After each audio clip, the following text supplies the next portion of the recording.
Hey everyone, welcome back to another episode of Crawl TV. Today's episode is once again on drive shafts. We have the rear all finished up, and today we're going to be working on the front drive shaft, which has its own nuances and complexities because we are working on a front drive shaft with a Shackle Reverse kit. So let's get started.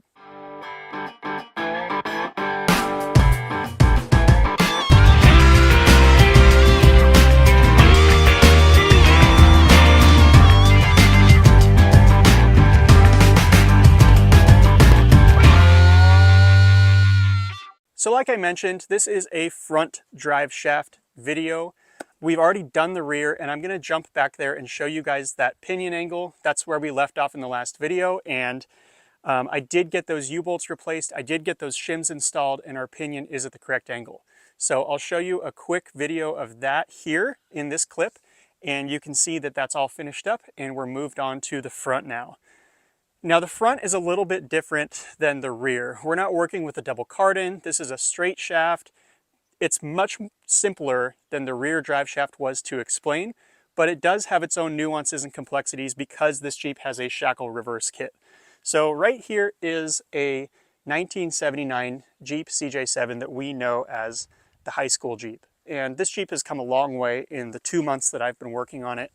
But one of the last things that I have to do to it before we take it out on its maiden voyage tomorrow is replacing this front drive shaft.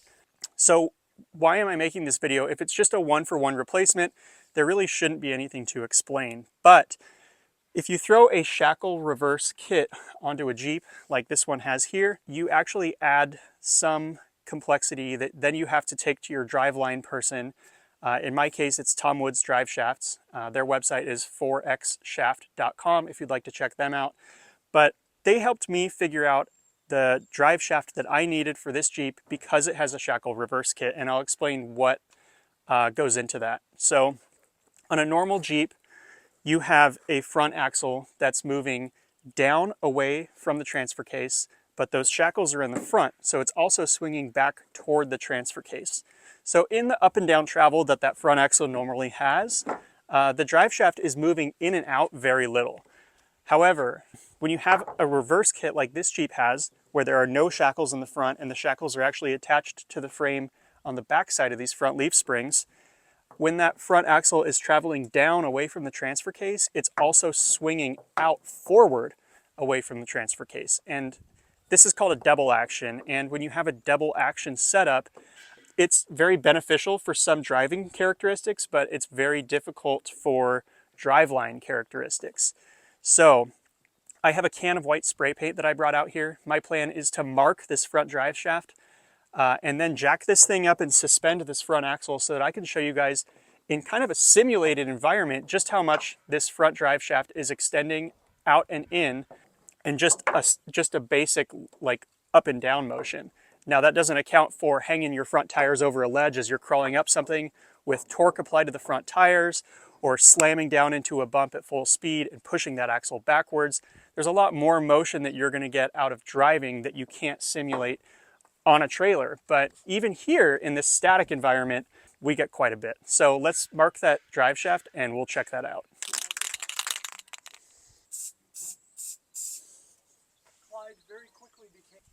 With the front drive shaft marked, now my plan is to lift this by the frame until those tires are off the ground.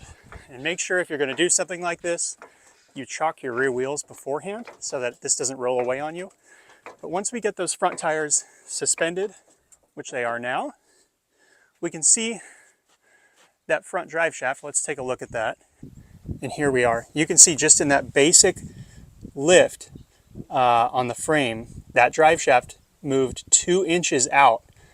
And the current drive shaft that's in here is not an ultimate travel long spline drive shaft. So this thing is probably hyperextending and going into full compression, which we don't want, and I'll explain why. So if you're not running an ultimate travel long spline front drive shaft, here are the issues that you can run into. You drop your axle all the way down like it is right now, or you put it over a ledge on an obstacle and you have it in four-wheel drive and that front axle is pulling away. You could potentially disconnect your drive shaft because that spline isn't long enough to connect it at full extension. Or you could have the opposite effect where you're slamming through the whoops and that front leaf spring, that front axle, everything compresses up and it pushes that axle back, and you can collapse your front drive shaft so much that it hits the stops, and then all that energy gets transferred into your transfer case. So you can damage the transfer case, you can lose your front drive shaft.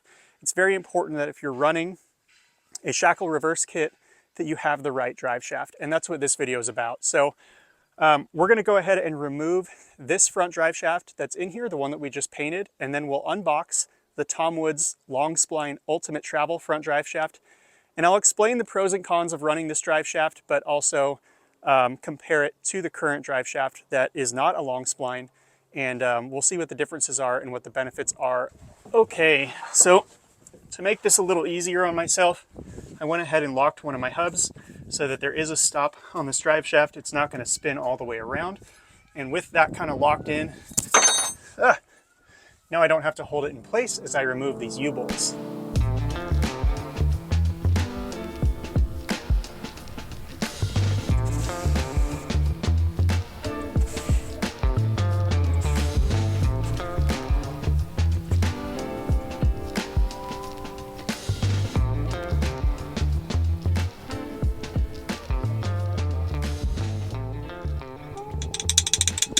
That little dust cap drives me bananas. It is so loud on the road, even when the front drive shaft is not spinning.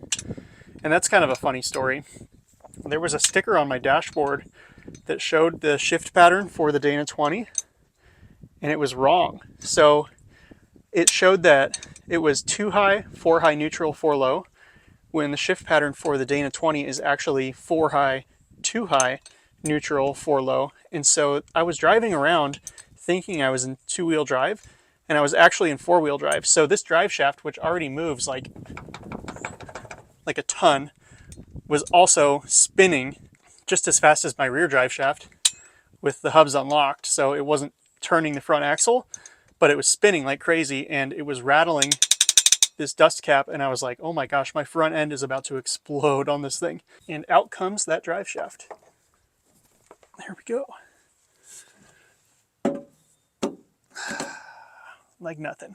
Now we can start comparing this old drive shaft to our new one, and I'll show you the differences.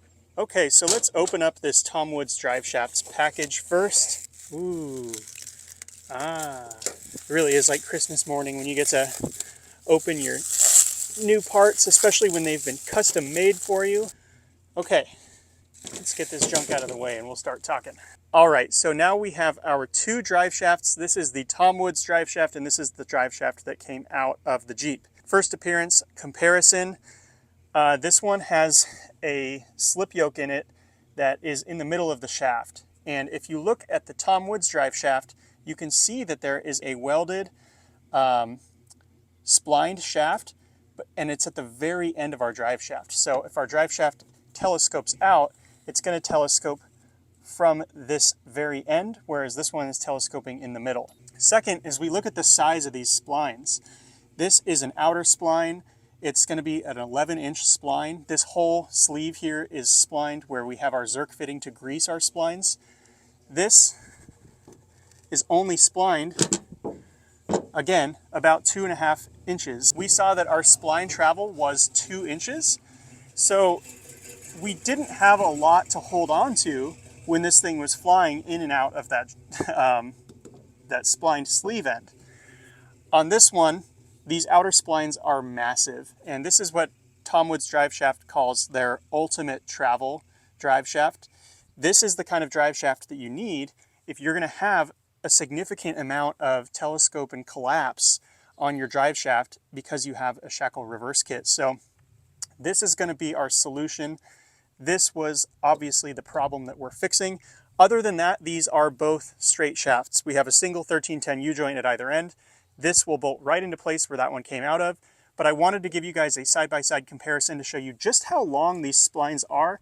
I don't want to take this all the way out, but splines for days. The drawbacks to having a long spline ultimate travel drive shaft like this one here is A, it's going to be more expensive than your typical drive shaft because we're using kind of some very unique parts in order to make this all work. So cost is going to be the first drawback. The second drawback is going to be that because of the amount of weight that we're using with this massive splined section and the splined sleeve here, we're not able to attain a high-speed balance on these. And without a high-speed balance, this cannot be a full-time drive shaft. So this has to be considered a part-time utilitarian drive shaft. And by that, I mean, when you want to use four-wheel drive, you have to lock your hubs in order to use this because you do not want this spinning with all of your drivetrain when you're going down the road. It's really meant to just transfer power when you need it and otherwise be not in motion. So the drawbacks are this is not a full-time drive shaft. It is more expensive. It is custom order. You have to call Tom Woods Drive Shafts to order a drive shaft like this. But the benefits are that you will not collapse it. You will not over telescope it. I'm going to go ahead and get this installed now, and then we'll wrap this project up.